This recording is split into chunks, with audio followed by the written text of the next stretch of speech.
बिस्मिल्लाहिर्रहमानिर्रहीम। नाजरीन, hit story के साथ मैं हूं शमशाद मांगट।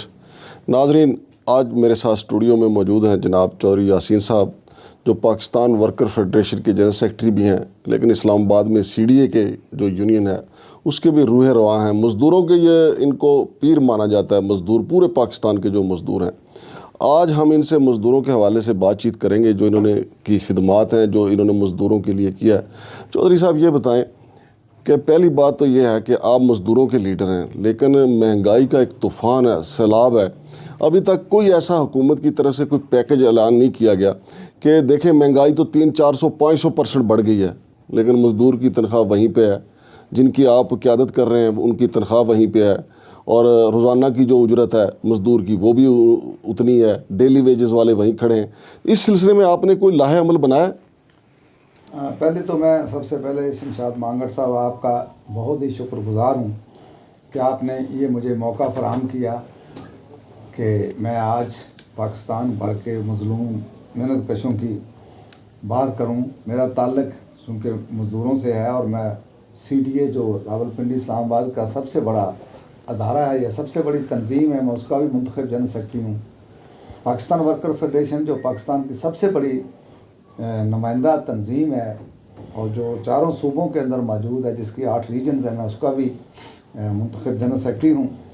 तो इस हवाले से भी जब मज़दूर की बात आती है तो मुझे बड़ी खुशी होती है कि आप चूँकि उन लोगों में हैं जो मैं ख़ुद समझता हूँ कि आपने बड़ी मेहनत से अपना ये मकाम बनाया, और आप इस शहर में, मैं ज़ाती तौर पे आप मेरे दोस्त भी हैं, मैं आपको जानता हूँ कि आपने बहुत शुक्रिया। बड़ी ही जद्दोजहद करके, और सीनियर मोस्ट आप जर्नलिस्ट हैं और आपका एक बड़ा मुकाम है। और सबसे बड़ी बात यह है कि आपकी स्टोरियाँ जो हैं, यानी आप इतनी इन्वेस्टिगेटर जर्नलिज्म आपने किया कि शायद ही कम लोगों के लिए नसीब में। बहुत शुक्रिया चौधरी। तो इस हवाले से मैं आज आपके चैनल के ज़रिए ये बताना चाहता हूँ, बिलाशुबा पाकिस्तान के जो आज हालात हैं, मैंने अपनी ज़िंदगी में, मैं 70+ हूँ, मैंने इस तरह के हालात नहीं देखे कि जिस तरह सियासी अदम इस्तेकाम की वजह से फिर मुआशी जो हालात पैदा हुए, मुल्क के अंदर इतनी अबतरी पैदा हुई कि वो सबसे ज़्यादा मुतासर जो है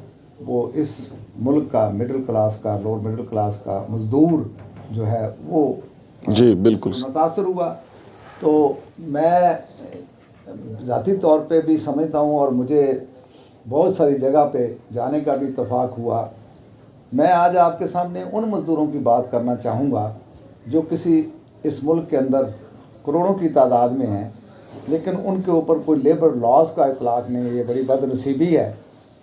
हम टोटल जो पाकिस्तान के मज़दूर यूनियनाइज हैं, जो अंडर दी किस लेबर लॉज हैं या एक्ट के तहत हैं, खा वो फैक्ट्री में है, खा वो CDA में है, खा वो वापडा में है, PIA में है, ये यहाँ यूनियन साजी का अख्तियार है।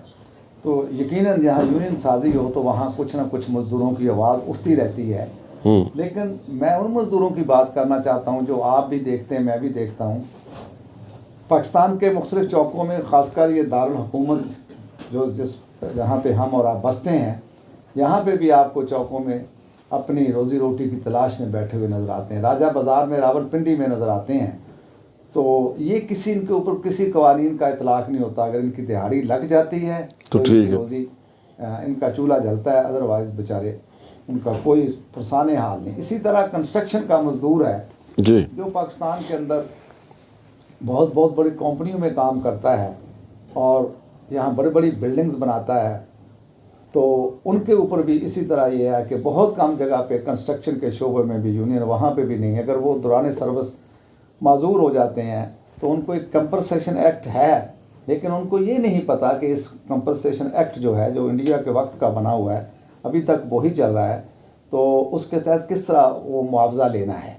तो यहाँ तो मुश्किल है, कोर्ट से लेना पड़ता है, केस करना पड़ता है, और ना ही उनकी कोई पेंशन है, ना ही कोई इलाज मालजे की सहूलतें हैं। आज सबसे ज़्यादा मुतासर जो है इस मुल्क के अंदर मिडिल क्लास के वो लोग हैं, मज़दूर हैं, मेहनत कश हैं। तो मैं चूँकि एक ऐसे इदारे में काम करता हूँ, CDA में, यहाँ पे अल्हम्दुलिल्लाह मुझे ये भी अल्लाह ने मौका दिया कि मैंने 69 में यहाँ यूनियन बनाई। यहाँ पे भी कोई यूनियन नहीं थी 69 में, राजा ज़फ़रुल हक साहब का अगर मैं जिक्र ना करूं तो मेरी बात मुकम्मल नहीं हो। नहीं होती। जो मुस्लिम लीग नून के चेयरमैन हैं, अल्लाह उन्हें लंबी उम्र दे, उस शख्स ने उस वक्त वो पिंडी बार काउंसिल के वो प्रेसिडेंट थे, तो हम उनके पास गए। यहाँ वर्कचार स्टाफ होता था, ज़बानी निकाल देते थे, तो उन्होंने हमें ये बताया कि आपकी चूँकि कैपिटल डेवलपमेंट अथॉरिटी जो है यहाँ पे यूनियन बन सकती, सेंट्रल गवर्नमेंट के मुलाजमीन नहीं बना सकते। तो उन्होंने हमें बताया, फिर उनकी रहनुमाई में हमने लाहौर से जाके पहली यूनियन 69 में CDA वर्कर यूनियन जो है उसकी बुनियाद रखी, और वहाँ से मेरी ज़िंदगी का ये सफ़र शुरू हुआ। मैं एक कारकुन की हैसियत से काम करता था, पहले जनरल सेक्रेटरी सूफी सुल्तान थे, और फिर CDA में बहुत सारी यूनियंस बन गई, फिर फेडरेशनें बन गई। तो एक सफ़र है ज़िंदगी का जो मैं समझता हूँ कोई तकरीबन निस्फ सदी पे मुहित है। अब मुझे ये भी अल्लाह ताला का ख़ास करम है उसके हबीब पाक के सदक़े कि मैंने इस अदारे में लगातार 3 रेफरेंडम जीते, और अभी जो जीता वो चौथा रेफरेंडम जीता। और उसके दौरान जो मैंने मज़दूरों के लिए काम किए हैं वो एक मेरी ज़िम्मेदारी भी थी, मेरी टीम की ज़िम्मेदारी थी। वो एक तारीख़ है, मैं उसको कोई बयान नहीं करना चाहता, सिर्फ इतना ज़रूर कहना चाहता हूँ कि पाकिस्तान भर की तंजीमें जो हैं या पाकिस्तान भर के अदारे जो हैं वो हमें एक मिसाल के तौर के ऊपर पेश करती हैं। सही। और अब भी मैंने इस मुश्किल तरीन हालात में, जिसमें कि आज मज़दूर बड़ा परेशान है, बहुत कम तनख्वाहें हैं, महंगाई जो है आसमान पे बातें कर रही, अदारों से मुलाजमीन को निकाला जा रहा है, फैक्ट्रियाँ बंद हो रही हैं, तो मैंने CDA के अंदर अभी भी 20% तनख्वाहों में महंगाई अलाउंस के नाम से इजाफ़ा कराया, जो अल्हम्दुलिल्लाह मेरे इस महीने मेरे सारे मज़दूरों को मिला है, जो मैं समझता हूँ कम है, लेकिन मैंने इन हालात में नेगोशिएशन की, डाला किया, और मैंने CDA के इंतज़ामिया से ये करवाया। मैं खुदा का भी शुक्र अदा करता हूँ, मैं CDA इंतज़ामिया का भी शुक्रगुज़ार हूँ। हमारे 4000 प्लाट्स, अक्सर हमारे प्लाट्स जो है ना उसके बारे में एक परसेप्शन बन गई है कि शायद CDA के मुलाजमीन को जो प्लाट मिलते हैं वो शायद फ्री में मिलते हैं। मैं ये आपके इल्म में लाना चाहता हूँ कि जो इस शहर को बसाने वाले हैं वो मुख्तलिफ 4 सूबों से आए जी, और उन्होंने ज़िंदगी दे दी, जैसे मैं आपके सामने हूँ। तो अब यहाँ पे जब उनके बच्चियाँ बच्चे जवान हो गए, उनकी शादियाँ हो गई, तो अब लाजम है कि पिछले जो सिलसिला है, मेरा ताल्लुक जिस गांव से है, तो वहाँ जाके अब मेरे वालिदैन भी नहीं रहे, अल्लाह उन्हें गरीक रहमत करे। तो ये एक निज़ाम है मेरे खुदा का, जो आया उसे लौट कर भी अल्लाह के पास जाना है। तो अब बड़ा ही मुश्किल होता है कि अगर इन हालात में आपके पास छत भी ना हो, तो इसलिए 5 से 7 मरले का प्लाट CDA मुलाजमीन को मिलता था, जो मैंने ही अपने CDA मजदूर यूनियन ने सेटलमेंट ऑफ मेमोरेंडम जो अंडर द लॉ है, जो हमारा एक्ट है, उसके तहत हमने करके तो 4000 प्लाट लशारी साहब के दौर में दिया था। और उसमें बहुत सारे लोग जो हैं उन्होंने अपने घर बनाए, या उसको बेच के उन्होंने कोई अपने इलाके में घर बनाया।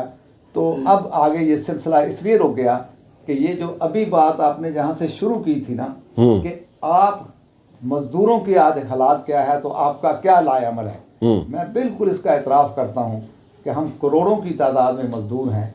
यूनियनाइज मज़दूर 1 करोड़ है, तकरीबन 5 से 6 करोड़ वो लोग हैं, मज़दूर हैं, जिनके ऊपर किसी लेबर कवानीन का इतलाक़ नहीं होता। बड़े बड़े लीडर्स हैं, मैं सबका एहतराम करता हूँ। मैं खुर्शीद का अगर नाम लूँ तो एक तारीख़ है, जो वापडा का सेक्रेटरी जनरल है, मुंतखब है, और सबसे बड़े इदारे का जनरल सेक्रेटरी है, और बड़ा तजर्बाकार है। आए दिन अब आज कल हम फिर बटे हुए हैं। जैसे मैंने कहा कि पहले PWF पाकिस्तान वर्कर फेडरेशन जो है, ये हम सब इकट्ठे थे, खुर्शीद उसका जनरल सेक्रेटरी था। उसके बाद ज़हूर अवान साहब जो हमारे ग्रुप से ताल्लुक़ रखते वो जनरल सेक्रेटरी बने। अब अल्हम्दुलिल्लाह मैं हूँ, तो मैंने उनसे भी दरख्वास्त की है। मैं आज आपके इस चैनल के ज़रिए फिर उन कायदीन से ये दरख्वास्त करना चाहता हूँ कि आएँ, जिन मज़दूरों का हम नाम लेके इज़्ज़त पाते हैं, शोहरत पाते हैं, दौलत कमाते हैं, सब कुछ हमें मिलता है, आएँ। आज बड़ी मुश्किल में है, हम उन इश्यूज़ के ऊपर, महंगाई के ऊपर, कॉन्ट्रैक्ट लेबर के ऊपर, इन मज़दूरों की भर्ती के ऊपर, मज़दूरों की तरक्कियों के ऊपर, मज़दूरों की तनख्वाहों में इजाफे के लिए आएँ। मैं दावत देता हूँ आपके चैनल के ज़रिए, इस्लामाबाद के अंदर, चूँकि ये मुल्क का दारुल हुकूमत है, आए, हम सब मिलकर यहाँ बैठकर प्रोटेस्ट करते हैं पार्लियामेंट के सामने, हुक्मरानों के सामने, जो हमारे ही कंधों पे सवार होकर वहाँ बैठे हुए हैं और उन्हें कुछ फ़र्क नहीं पड़ता है महंगाई से।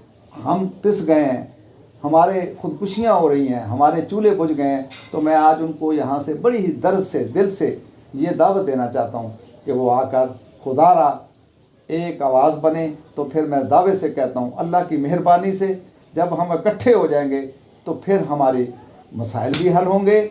और जब तक जनाब मांगट साहब हमारी आवाज़ अवानों में नहीं जाएगी, जब तक पार्लियामेंट के अंदर हमें नुमाइंदगी नहीं मिलेगी, तो मैं नहीं समझता कि कभी पाकिस्तान का मजदूर खुशहाल होगा। चौधरी साहब, मुझे ये बताइएगा कि आपने बड़ी मेहनत किया। 1969 आप बता रहे हैं कि जब ये रजिस्टर्ड हुई आपकी जो तंजीम है, जो यूनियन है, चौधरी साहब CDA रफ्ता रफ्ता पीछे ही गया। आपने इस टाइटैनिक को आहिस्ता आहिस्ता डूबते भी देखा है। ये मुझे बताएं कि इसकी बुनियादी वजह क्या है कि CDA अपने पाँव पे खड़ा क्यों नहीं हो सका, और अब तक देखें CDA के बिल्कुल वही हालात है जो पाकिस्तान की इस वक्त हालात है। सिर्फ CDA का मुझे बताएं कि इसका बेड़ा गर्क करने में कौन ज़िम्मेदार। मैं बिल्कुल आपको बताता हूँ जी। CDA का जो अदारा है, जहाँ मैं इस पे फ़ख्र करता हूँ कि इसने कैपिटल, जो दुनिया का तीसरे नंबर का एक खूबसूरत तरीन शहर है, वो बनाया, जहाँ मैं ऐसे इसको और इसके तमाम कारकुनों को जिन्होंने ये इसमें जानें भी दी, ज़िंदगियाँ दी, उनको खराज तहसीन पेश करता हूँ। वहाँ मुझे इस बात का बिलाशुबा दुख और अफसोस है कि CDA की प्लानिंग, मनसूबाबंदी, लॉन्ग टर्म मंसूबे नहीं बनाए गए। CDA के अदारे को मजबूत करने के लिए माली तौर पे या शहरियों के हवाले से CDA में ढाकिज़म चला। CDA की बदनसीबी समझें या क्या स्ट्रक्चर बनाया कि CDA के अंदर एक बोर्ड है जो तमाम फैसले करता है, और उस बोर्ड के अंदर जितने मेंबरान होते हैं वो दूसरे इदारों से आते हैं, और जिनका मैं नहीं समझता कि उतना इंटरेस्ट है, वो 3 साल के लिए आते हैं। यानी डेपुटेशन माफिया, डेपुटेशनस। तो मैं डेपुटेशनस, हालांकि मैंने हमेशा ये कहा कि वो भी पाकिस्तान के शहरी हैं, वो भी हुकूमत पाकिस्तान के मुलाजम हैं, वो जहाँ भी हुकूमत उनको भेजे उन्हें सर्व करना है। लेकिन ये बदनसीबी रही कि यहाँ पे जो भी आया उसने आके सिर्फ 3 साल लगाए और असासे बनाए, कुछ लोगों को नवाजा, कुछ अकरवा परवरी की। लेकिन इस अदारे के लिए, इस अदारे के मुलाजमीन के लिए, इस्लामाबाद के शहरियों के लिए कोई इस तरह के मनसूबा साजी नहीं की जिससे ये अदारा जो है मजबूत हो, खुशहाल हो, फ़आल हो, और यहाँ का मजदूर जो है वो खुशहाल हो। चौधरी साहब ये बताइए, ये जो डेपुटेशनिस्ट आते हैं, क्या CDA के जो अपने मुलाजिम हैं वो नलायक है, उनको काम नहीं आता? ये भी बात ये है कि देखिए, कोई ख़ास कोई शोबा हो, कोई काउंट का शोबा है जहाँ पे हमारे पास कोई अगर ट्रेंड नहीं है। अब तो मैं समझता हूँ हर जगह पे हमारे पास 70 साल इस अदारे की उम्र है, उसमें बहुत बड़े अच्छे अच्छे काबिल लोग हैं। तो वहाँ पे तो मुमकिन होता है कि जी यहाँ पे एक स्पेशलिस्ट है और वो यहाँ हमारे पास नहीं है, स्पेशल जॉब है, वो बाहर से लाया गया और फिर वो ट्रेनिंग दे के जब उसका सेकंड ट्रेंड हो गया वो चले गया। लेकिन यहाँ पे तो जी भरमार है। यहाँ पे तो आप यकीन जानिए, जो आता है वो जितने अरसे के लिए आता है वो अपनी पूरी एक टीम लेके आता है, और वो तमाम लोग जो जो होते हैं वो पता ही नहीं चलता कि हर शोबे में, आज मैं कहता हूँ कि शायद ही कोई शोबा हो जिसका हेड जो है वो डेपुटेशन से ना आया हो, यानी वहाँ से ना आया हो। चौधरी साहब, आपके अंदाजे के मुताबिक या शायद आपके तो फिंगर टिप्स पे हो, इस वक्त कितने डेपुटेशनिस्ट जो हैं वो CDA में विराजमान है? मैं तो सारे इसके बारे में जो अब मैं जिस तरह तवातर से वो आ रहे हैं, मैं तो आपको तादाद भी नहीं बता सकता। मुझे पता है फिर आपको आपके मजदूरों के काम नहीं वो करेंगे। अच्छा, अब मसला ये है कि फिर भी इससे कौन मुतासर होता है। मैं अपने CDA के जो अफसरान हैं, जो CDA के अफसरान हैं काबिल एहतराम, मैं उनसे भी कहना चाहता हूँ कि खुदारा आपने एसोसिएशनें बनाई हुई हैं, ठीक है। हर शहरी को हमारा 1973 का कॉन्स्टिट्यूशन ये राइट देता है कि आप अंजमन साजी कर सकते हैं, जैसे सेक्टरों में की हुई लोगों ने वेलफेयर के लिए। इसी तरह CDA के अंदर भी 2 ऑफिसर एसोसिएशन, मैं उनसे भी कहना चाहता हूँ कि आप एक आवाज़ बने, आपकी यानी अगर आपके ऊपर वो आके बैठते हैं तो आप आवाज़ तो उठाएं ना, आवाज़ उठाना हमारा काम है। मैं 1 to 16 की मांगड़ साहब नुमाइंदगी करता हूँ, 1 से 16 तक नॉन गजटेड की, जो वर्कमैन कहलाता है। मेरा फ़र्ज़ बनता है सियासी, अखलाकी, मजहबी और मेरी टीम का कि मैं उनके हकूक़ की चौकीदारी करूँ, और मैं जब उनके हकूक़ के ऊपर कोई डाका मारे तो फिर मैं खड़ा हो जाऊँ। और अल्हम्दुलिल्लाह मैंने हमेशा उनके हकूक़ की आवाज़ उठाई है। ये दुरुस्त है बात है कि हम यूनाइट नहीं हैं। मैंने अभी 9 मार्च को जनरल पार्टी यानी पूरे CDA को बुलाया है और वहाँ चेयरमैन ऑफिस के सामने बुलाया, पूरे इंतजामात करूँगा। मैं वहाँ पे भी बताना चाहता हूँ कि 1.5 साल का जो अरसा गुजरा है उसमें मैंने क्या हासिल किया, क्या करना चाहता हूँ, क्या मेरा मंसूबा है। और इस दौरान हमारा अदारा जो है, जो कि दूसरे इदारों को उसको चाहिए कि जिसके पास इस्लामाबाद का वाहद ये अदारा जो मालिक है, अल्लाह के बाद पूरी ज़मीन का मालिक है। बिल्कुल तो मुझे कई लोगों ने कहा कि कभी ज़मींदार गरीब नहीं होता जो ज़मीन का मालिक हो, लेकिन ये बड़ी ही बदनसीबी है कि कैपिटल का अदारा जो है वो कभी उनके पास तनख्वाहों में कमी आ जाती है, कभी फंड ख़त्म हो जाते हैं, फिर वो प्लाट बेचते हैं और फिर वो उसको चलाते हैं। तो ये कब तक प्लाट बेच बेच के अदारा चलेगा? चौधरी साहब, CDA की तो पोजीशन एक ऐसे नशई पुत्र की नहीं है जो अपने बाप की ज़मीन बेचता है, फिर नशा कर लेता है, फिर बेचता है, फिर नशा कर लेता है, अपनी ज़रूरियात पूरी कर लेता है। तो CDA प्लाट बेचता है, तनख्वाहें दे लेता है, प्लाट बेचता है, जनाब आपकी जो छोटी मोटी ज़रूरियात है रोज़मर्रा की वो पूरी कर लेता है। ऐसा ही नहीं है ये CDA नशई पुत्र है। मैं 100% इत्तफाक करता हूँ। मेरे अपने गाँव का देहात का आदमी ऐसा ही हुआ कि बाप की ज़मीन थी, एक ही बेटा था और वो यही काम करता रहा कि ज़मीन बेचता रहा, याशियाँ करता रहा। एक दिन आया कि 1 इंच भी ना बची है जी। तो ये मैंने कई दफ़ा मिसाल दी है कि मैं बतौर एक यहाँ चूँकि ट्रेड यूनियन का नुमाइंदा हूँ तो कानून भी ये कहता है कि जहाँ जहाँ जो भी आपने मनसूबा साजी करनी है वर्कर्स से मुतल्लिका अदारे के अंदर, वो लाजम है इंतज़ामिया पे कि वो CBA कलेक्टिव बारगेनिंग एजेंट जो मुंतखब होती यूनियन उसके साथ बैठे और बैठकर पॉलिसियाँ बनाए। मैंने प्रेजेंटेशन दी, इम्तियाज़ इनायत अलाई साहब चेयरमैन थे। मैंने कन्वेंशन सेंटर के अंदर बड़े सीनियर लोगों से मिलके बनाई। तो और मैंने बनाई कि अगर ये प्रेजेंटेशन जो मैंने दी है इस पे इम्प्लीमेंटेशन शुरू हो जाए तो हमारा अदारा जो है दोबारा फाल अदारा हो जाएगा। हम दूसरे लोगों की, हुकूमत की, दूसरे इदारों की मदद करने के काबिल हो जाएंगे। और जो हम हर वक्त हाथ फैला के बैठे होते हैं और हम 6 महीने बाद, साल बाद हम ऑक्शन करते हैं कमर्शियल प्लाट, रेजिडेंशियल प्लाट बेच के, तो फिर हम बड़े फ़ख्र से कहते हैं कि हमें इतने अरब रुपए आ गया है। फिर हम 6 महीने उस पर गुजारा करते हैं और 6 महीने के बाद फिर हमारे वो हालात होते हैं। ये बड़ी अफसोसनाक बात है। ये बिल्कुल मैं आपसे 100% इत्तफाक कर रहा हूँ कि ये वो उसी बच्चे वाली बात है जो नशई है और वो नशा करता है और बेचता जाता है, तो आखिर उसका घर ही सारा खत्म। अच्छा चौधरी साहब, CDA ने देखे सेंटोरस माल खड़ा कर दिया, इंतहाई कौड़ियों के भाव ये प्लाट दिया गया था। इसी तरह बड़े बड़े माल इस्लामाबाद में बन गए, CDA को लोगों ने नोच के खा लिया। ये जब ऑक्शन होता है थोड़े से पैसे देते हैं, फिर उसके बाद अदालत से स्टे ले देते हैं। ये पक्की ठक्की 50-60 साल से ये वारदात चली आ रही है और ये एक माफिया करता है।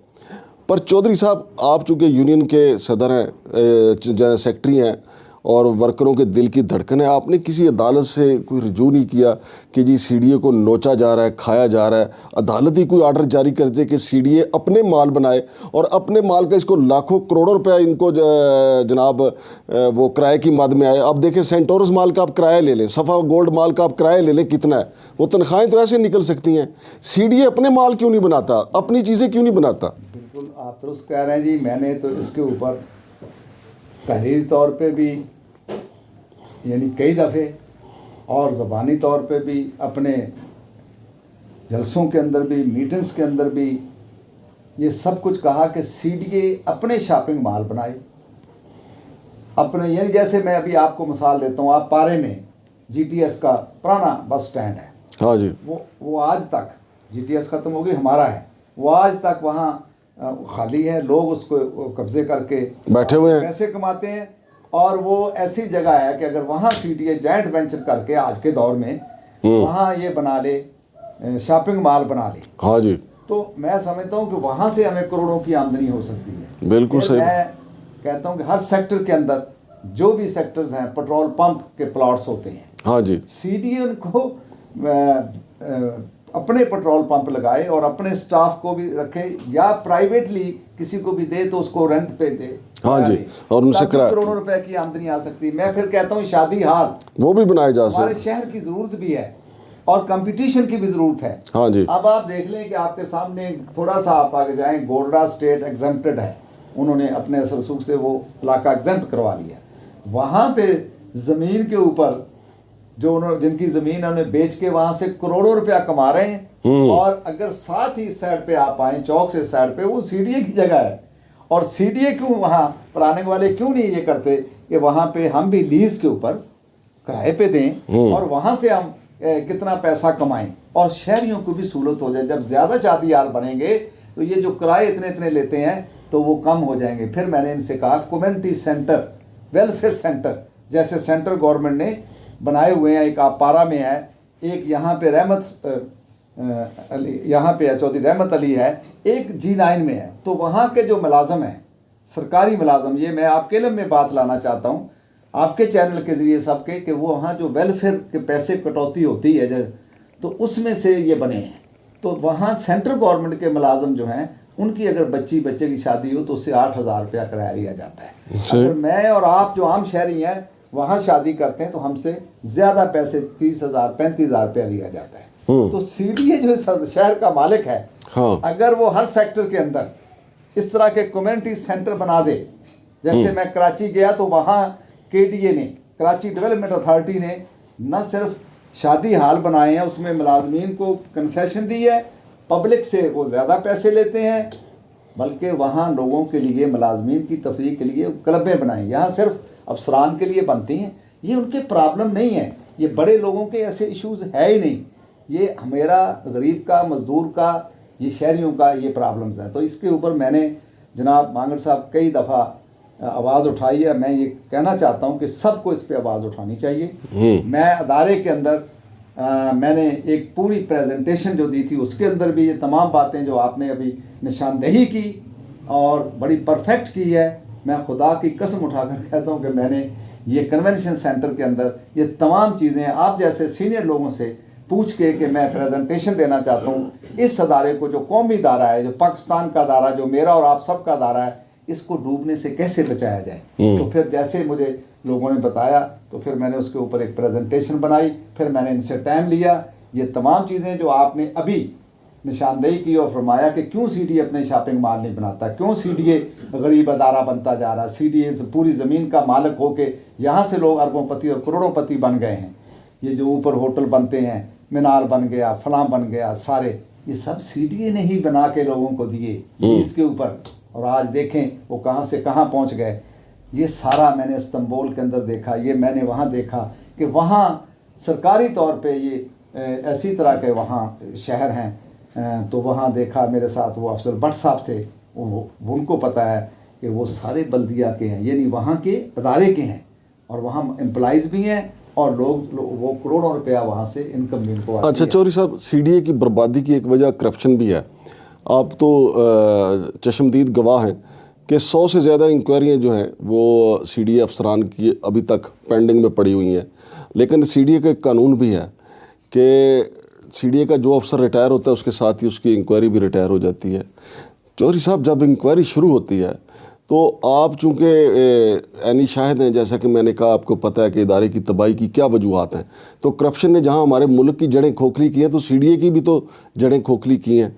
तो आप ये प्रेशर क्यों नहीं बढ़ाते कि जो इंक्वायरी शुरू होती है वो मंतकी अंजाम तक क्यों नहीं पहुंचती? अभी तक देखें कई आपके ऐसे शुबे हैं जहां मुलजमान जो हैं वो उनको हेड कर रहे हैं, यानी ऐसे लोग जो करप्शन में पकड़े गए वो ज़मानत करवा के आगे फिर उससे भी ज़्यादा बेहतर पोजीशन में आ गए। आप तो कह रहे हैं, लेकिन एक करप्शन के हवाले से जो मैं बात करना चाहता हूँ, करप्शन तो एक ऐसा लफ्ज़ है, ये ऐसा नासूर है, ये पूरे मुल्क में, दुनिया में हर जगह पे है। लेकिन सीडीए का पार्टिकुलर जो आपने नाम लिया, तो मैं इससे इत्तेफाक नहीं करता। सीडीए का इसलिए नाम लिया चौधरी साहब, आप सीडीए के करता धरता मजदूरों के लीडर हैं, आप सीडीए का दुख दर्द जो है दिल में रखते हैं। बिल्कुल आप दुरुस्त कह रहे हैं, मेरा दायरा है, मेरा घर है, मैं बिल्कुल मुझे रखना भी चाहिए और मैं रखता भी हूँ, लेकिन मैं इसे कंपेयर करता हूँ, मैं आपके सामने एक तकाबल पेश करता हूँ।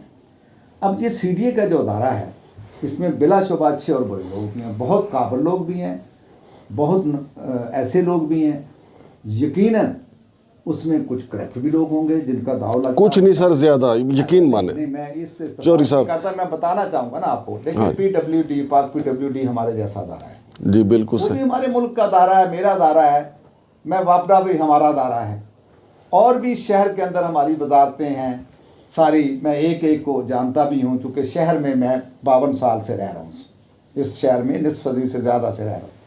मेरे सामने जो यहाँ इनकलाब आए वो मैं जानता हूँ। तो मैं अपने इदारे के हवाले से तो आपसे ये कहूँगा कि जो आपने इंक्वायरियों की बात की, इस वक्त जो पोजीशन है हमारे पास 700 कुछ केसेस जो थे डिसिप्लिनरी केसेस थे, यानी चार्जेस थे, इल्ज़ामात थे। अब मैं कह सकता हूं कि हमारे एक डीजी आए हैं खटक साहब एस्टेब्लिशमेंट से, अच्छे आदमी हैं, मुस्बत सोच रखते हैं। हमारे मेंबर एडमिनिस्ट्रेशन साहब हैं, उन्होंने जो आमर अब्बास साहब हैं, उन्होंने जनाब कहा कि मुझे इनका रिज़ल्ट चाहिए। 600 से ज़ायद वो जो केसेस थे वो फाइनलाइज हो गए, सज़ा हुई। मसलन सज़ा क्या थी, जो हमारा छोटा मुलाज़म है उसके पास फेक प्राइमरी का सर्टिफिकेट, मिडिल का सर्टिफिकेट, जिसको आप अखबारात में माशाल्लाह हमारे जर्नलिस्ट भाई लिखते हैं डिग्री, जाली डिग्री। कोई जाली डिग्री वाला नहीं पकड़ा गया। वो मैं यहाँ कहना नहीं चाहता चैनल पे, बुनियादी तौर पे नहीं, अपनी महारत की वजह से नहीं पकड़ा गया, अपनी महारत की वजह से, अपने असर रसूख की वजह से। हाँ जी, मतलब वारदात का, मुल्क में वारदात के ऊपर वारदात। हाँ जी, वो नहीं पकड़े जाते। और जब भी पकड़ा गया तो आप यकीन जानिए शर्म आती थी। 62 लोग ऐसे थे जिनके मिडिल के सर्टिफिकेट जो थे वो बकौल उनके कि वो वेरीफाई होके नहीं आए, फेक हैं। जिनके प्राइमरी के सर्टिफिकेट जो थे, और जिसमें से चंद ऐसे थे जिनके मैट्रिक की जो थे वो थे, तो उनको सज़ाएं दी गई। पब्लिक अकाउंट्स कमेटी ने भी कहा कि इनको सज़ाएं दें, और फिर उनको सज़ाएं दी गई। क्या अगर वो 20 साल से काम कर रहा है, बच्चियाँ उसकी जवान है, ताल्लुक उसका पाकिस्तान के किसी सूबे से, किसी गांव से है, वो 20-25 साल पहले आया था, तो उसे वहाँ पे डिमोट करके ग्रेड नंबर 1 में किया गया। ये हुई है हमारे यहाँ, जो कह आपने फरमाया, ये बिल्कुल हुआ है। इसमें बड़ी कारकर्दगी हुई है, सारे लोगों को सज़ाएं दी गई हैं। ताहम ये जो दूसरी बात आपने करप्शन की है, मैं आपको एक बताऊं कि करप्ट जो लोग होते हैं जहाँ भी हैं, वो बड़े बासर देखे हैं हमने इस मुल्क के अंदर। हाँ, बड़े बड़े लीडरान को भी हमने देखा है कि वो कैसे निकलते हैं, अगर अदालतों में भी गए हैं तो कैसे जाते हैं। इसी तरह सीडीए के अंदर भी अगर करप्शन के जो लोग हैं उनको भाई तमाम लोग प्रोटेक्ट करते हैं। मैं कह नहीं सकता चैनल पे, अगर मैं कह दूं तो शायद तूफ़ान आ जाए। मेरी दोस्ती सबसे है, मैंने तो ज़ाती तौर पे कई दफ़ा ऐसे लोगों को देखा है जहाँ से कुछ निकलता है, यानी लैंड कह लें, स्टेट कह लें, वहाँ इतना गलबा इन लोगों का कि अदारा वो चला रहे हैं। अच्छा चौधरी साहब, मेरी एक बात बताएं। एक बात तो मेरी आपने तस्लीम कर ली कि ये जो डेपुटेशन पे लोग आते हैं ये बहुत मार धाड़ करते हैं। चौधरी साहब, मेरा पहला सवाल तो ये है कि जो डेपुटेशन के पे लोग आए सीडीए में आपके होते हुए, जिनको आपने देखा, किसी ने इधर आके रोज़े रखने भी शुरू किए, नमाजें, तरावी, बड़ा इबादत गुजार, या सिर्फ मार धाड़ी करते रहे ये जो डेपुटेशन? मैं बिल्कुल कोई बंदा आपने देखा होगा यार बड़ा ही परहेजगार था, बहुत नेक आदमी भी हैं, मैं ईमानदारी से कहना चाहता हूँ, ठीक है, बहुत काबिल लोग भी हैं। किसी एक का नाम तो ले दे, मैं उसका माथा चूमू जाके। मैं बताता हूँ। हमारे मेंबर एडमिनिस्ट्रेशन, अभी मैंने आमर अब्बास का, हालांकि हमें उनसे इख्तलाफ रहता है, या सबको इख्तलाफ रहता है, मैं ज़ाती तौर पे ट्रेड यूनियन की हैसियत से उनसे उस तरह मुतमिन नहीं हूँ कि वो हर चीज़ की जांच पड़ताल इस तरह करते हैं कि कोई काम ऐसे करके, यानी खा मजदूर का हो, खा कोई इस्टेब्लिशमेंट का केस हो, खा उनके पास कोई केस जाए तो उसके बारे में ये कहा जाता है कि ये जी मेंबर साहब वो FBR से ताल्लुक़ है। इस वक्त हमारे तमाम ही अफसरान FBR से हैं, ये भी मैं आपको बता दूँ। हमारे मेंबर प्लानिंग साहब आए हैं जी, बाजवा साहब, यानी CDA FBR पार्ट 2 बन गया। हाँ जी, अभी मेंबर प्लानिंग साहब आए हैं। अब मैं कैसे कहूँ सर कि वो मैं ईमानदारी से कहता हूँ कि वो मुझे अपने तजर्बे की बुनियाद के ऊपर, खुदा ही बेहतर जानता है अंदर का, तो नीयतों का हाल तो अल्लाह जानता है, मैंने उन्हें एक अच्छा इंसान और अच्छा आवाम दोस्त पाया है। आप जाएंगे तो आपको भी पता चल जाएगा, आप मिलेंगे, आप जर्नलिस्ट हैं, आप मुझसे ज़्यादा हर। और रेलवे से जो मुनव्वर शाह आए हैं उनके बारे में। अच्छा, मुनव्वर शाह साहब जो आए हैं वो मेंबर इंजीनियर्स हैं, चूँकि सबसे अहम शोबा मेरे नुक्ता नज़र से वही होता है किसी भी इदारे का, वो मेंबर इंजीनियर्स हैं। उनके दौर में बहुत सारे प्रोजेक्ट जो हैं, ये मेगा प्रोजेक्ट शुरू हैं, जो आप भी देख रहे हैं, मैं भी देख रहा हूँ। मैंने अक्सर देखा है कि तमाम शोबों के लिए एक PD यानी प्रोजेक्ट डायरेक्टर भी मुकर्रर हुआ है, जो उसका रिस्पॉन्सिबल, एक कंसल्टेंट भी है जी, जो लाखों रुपया तनख्वाह लेता होगा। शायद उन प्रोजेक्टों के ऊपर किस किस को एडजस्ट किया गया, किस किस को ऑब्लाइज किया गया है जी, ये तो मैं बिल्कुल तस्लीम करता हूँ कि वहाँ पे किसी गरीब का बच्चा, बेशक वो बहुत पढ़ा लिखा क्यों ना हो, उसको मौका नहीं देते। तो वहाँ पे उन्हीं के लोग जो उनके इर्द गिर्द होते हैं, उन्हीं के लोग मुलाजिम होते हैं। जैसे मेट्रो का मंसूबा है, मेट्रो जो है जॉइंट वेंचर है, अभी वहाँ के ऊपर जो एम्प्लॉइज़ हैं, मैंने अक्सर कहा कि एम्प्लॉइज़ के बच्चे रख लें, किसी गरीब के बच्चे रख लें, तो वो तो सारे के सारे वहाँ पे। इसको भी अगर करप्शन है कहते हैं तो ये करप्शन है, इसको मैं करप्शन। अच्छा चौधरी साहब, आप पता है ना, दूसरा बात जो दूसरी करप्शन है, तो भाई अगर 1 अरब रुपए का 2 अरब रुपए का एक प्रोजेक्ट है, तो भाई मेरे सामने तो कोई ऐसे, मैंने अपनी चश्मदीद तो हूँ नहीं कि मेरे सामने कोई लेन देन होता है, वो बड़े ही कारीगर होते हैं जिन्हें करना होता नहीं, जाहिर है सर, करप्शन की तो रसीदें नहीं होती। आपके पास जब भी कोई आके बैठेगा यहाँ पे आपके चैनल पे, तो वो आपको अपनी दास्तान बताएगा, वो कहेगा जी मुझसे ज़्यादा अच्छा बंदा कोई नहीं है और बाकी सब चोर हैं। तो मैं ये कहता हूँ कि नहीं, ऐसा नहीं है, अच्छे लोग भी हैं, बुरे लोग भी हैं। हमारा अदारा चूँकि हमारा अदारा डेवलपमेंट का अदारा है, इसमें शोबा इंजीनियरिंग भी है, प्लानिंग भी है, डिज़ाइन भी है, इसमें मेंटेनेंस भी है, इसमें सैनिटेशन भी है, इसमें एनवायरनमेंट भी है। ये एक वाहद पूरी अथॉरिटी जो है। अच्छा चौधरी साहब, जो मेरी तहकीकात है ना, मुनव्वर शाह वैसे इनका बारिश आदमी थे, परहेजगार भी थे, लेकिन मकसूद चपड़ासी टाइप एक बंदा इनके साथ है। मकसूद चपड़ासी नहीं है, उसका नाम कुछ और है, मैं लूँगा नहीं फिर, लेकिन उन्होंने इनको सारी जो है ना कारागरी सिखाई है कि किस तरह लेन देन करना है। इस बात को तो मैं मानता हूँ, हर बंदे जब भी आते हैं, इस बात को तो मैं मानता हूँ कि यहाँ बहुत बहुत कारीगर लोग हैं और उनके पास ये फ़न है कि वो हर दौर के अफसर के और फिर देखें चौधरी साहब, ये सिर्फ मुनव्वर शाह की बात नहीं है, ये सारे अफसरों को मैं कहता हूँ और आपके चैनल के ज़रिए कहता हूँ, मैं ज़ाती तौर पे जानता हूँ, हर दौर में जो भी आया, जितने भी चेयरमैन आए, जितने ही मेंबर्स आए, वो एक ख़ास किस्म के लोग हैं, वो उनके करीब हो जाते हैं। अब पता नहीं उनके पास क्या गुर है, वो इल्म हमें तो आता नहीं है, ना ही हम अल्लाह हमें सिखाए, क्योंकि हमने तो हक और सच की आवाज़ उठानी है। अच्छा चौधरी साहब, आप ये बात तो कंफर्म है, ये जो डेपुटेशन पे लोग आते हैं, इनकी ज़्यादा अक्सरियत जो है वो प्लाट के लिए आती है, या उन्होंने, चूँकि ये आते हैं कि महदूद ओवर्स का मैच समझ के, आपका तो मुस्तकिल इदारा है, जो आपके मुलाजिम है उनका मुस्तकिल इदारा है, फिर ये आके यहाँ पे ये हेड बनते हैं, मिसाल के तौर पे इन्फोर्समेंट के हेड बन गए, सैनिटेशन के हेड बन गए, अपना इलेक्ट्रिकल का शोबा संभाल लिया, लैंड के शोबे में आ गए, तो फिर इनके पास, इनको पता होता है हमारे पास 3 साल हैं, फिर अपने साथ ये बंदे वो लगाते हैं कि जो कम वक्त में ज़्यादा प्रोग्रेस दें। तो CDA का तो बेड़ा गर्क यहाँ से होता है। मांगर साहब, आपने पुलिस को बड़ा डील किया है और आजकल मैं CDA को देख रहा हूँ। आपका बहुत तजर्बा है इसमें, नो डाउट, आपका बहुत तजर्बा है। बड़ी मेहरबानी। मैं आपके सामने जैसे पुलिस का SHO आता है ना, हाँ जी, तो वो अपनी टीम लाता है, पहली टीम, हालांकि वो जाने वाला उसको बता के जाता है सब कुछ, लेकिन वो कहता है कि मैं तभी कामयाब होऊंगा जब मेरी टीम हो। जी बिल्कुल, हत्ता कि मेरा अर्दली भी मेरा होगा। अब उसको दो तरीके से देखा जाता है।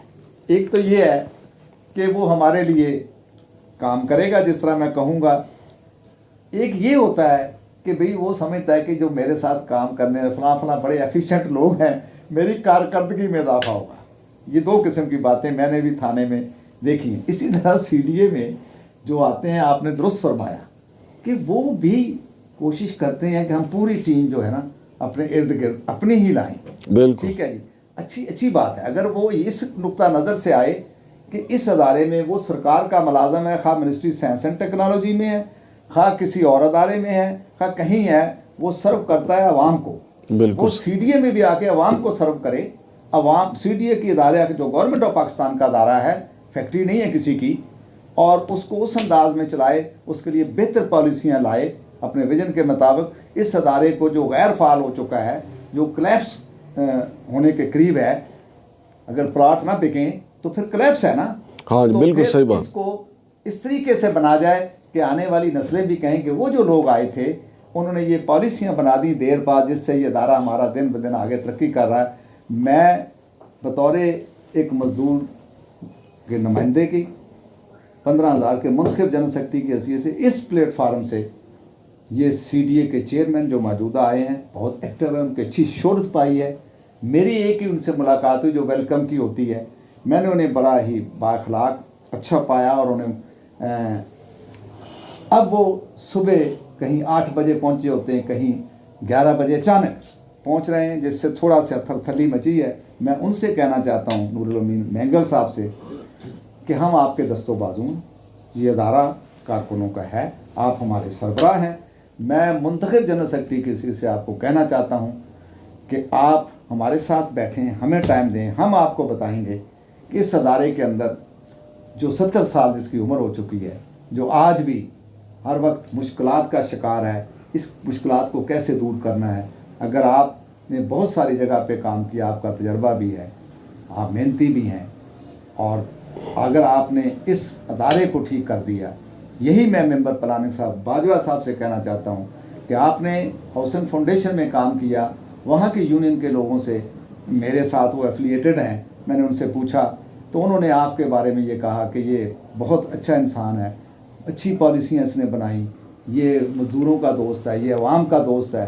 तो मैं कहता हूँ कि अगर प्लानिंग का शोबा मेंबर प्लानिंग और चेयरमैन दुरुस्त कर दें और दुरुस्त प्लानिंग कर दें तो ये अदारा जो है दिन दुगनी रात चौगुनी तरक्की करेगा। बहुत शुक्रिया चौधरी साहब। नाज़रीन, मज़दूरों के सुल्तान जनाब चौधरी यासीन साहब, उनकी आप गुफ्तगू सुन रहे थे। तो हम भी जनाब चेयरमैन नूरुल अमीन साहब से ये गुजारिश करेंगे कि अल्लाह पाक ने उनको ये मौका दिया है, तो मज़दूर नहीं मांग रहे, ना कोई और मांग रहा है। CDA के लिए 5-6 माल अभी फौरी तौर पे मंजूर कर दें, यकीन माने माफिया को देने की बजाय CDA के लिए मुख्तस कर दें, और इसी तरह CDA के लिए 5-6 मार्कियाँ मंजूर कर दें, और CDA के लिए ही कुछ पेट्रोल पंप जो हैं वो मंजूर कर दें। यकीन माने कि आपकी ये जान छूट जाएगी कि आप प्लाट बेचेंगे तो मुलाजमीन की तनख्वाहें जाएंगी। आप बात, चूँकि आप इख्तिताम की तरफ जा रहे हैं, एक बात खुशखबरी भी बताना चाहता हूँ कि हमारे जो एग्जीक्यूटिव डायरेक्टर हैं फजले मौला साहब, उन्होंने उनकी कोशिशों से जहाँ हस्पताल बहुत अपग्रेड हुआ है, मैं उनको खराज तहसीन पेश करता हूँ। वहाँ CDA ने अपना पहली दफ़ा CDA ने मेडिकल कॉलेज जो है वो मंजूर करवा लिया। और ये जो इतनी जगह पड़ी हुई है, एक पता नहीं कितने एकड़ पड़ी हुई है ये क्राफ्ट विलेज में, जो बेकार है, जो हमारे 1 रुपए की हमें आमदनी नहीं, वहाँ पे हमारा मेडिकल कॉलेज नूरुल अमीन साहब ने जब उन्होंने उनको ब्रीफ़ किया तो उन्होंने फौरी तौर पे इजाज़त दे दी। तो मैं ये समझता हूँ कि जब यहाँ से हमारे बच्चे, कौम के बच्चे वहाँ डॉक्टर बनेंगे और वहाँ से इनकम भी आएगी, और CDA के जो हस्पताल है कम से कम इसके तो मसाइल हल हो जाए। बहुत शुक्रिया चौधरी साहब। नाज़रीन, ऐसे प्रोजेक्ट की ज़रूरत है इस शहर को। CDA को अपने पाँव पे खड़ा होना चाहिए, और इसमें कोई शक नहीं है कि CDA हॉस्पिटल जो है वहाँ पे फजले मौला साहब जब से आए हैं वहाँ पे इनकलाबी तब्दीलियाँ आई हैं। तमाम शोबों में ऐसी इनकलाबी तब्दीलियों की ज़रूरत है, और यकीन माने कि जो डेपुटेशन हजरात यहाँ पे आते हैं वो थोड़ा सा सब्र करें, रोज़ा रखें, नमाज परहेज़गारी की तरफ आएँ। ये सब कुछ छोड़ के हमने अल्लाह की तरफ चले जाना है।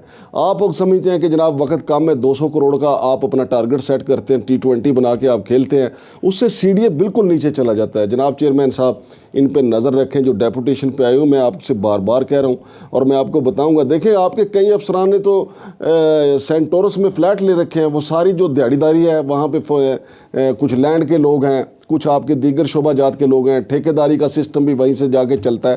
तो जनाब नूरुल अमीन साहब, हम वक्तन फ़वक्तन कोशिश करते रहेंगे कि हम कैमरे की आंख से भी आपको दिखाएं कि CDA के साथ क्या जुल्म हो रहा है, और जनाब चौधरी साहब को भी तकलीफ़ देते रहेंगे ताकि CDA में बेहतरी आए।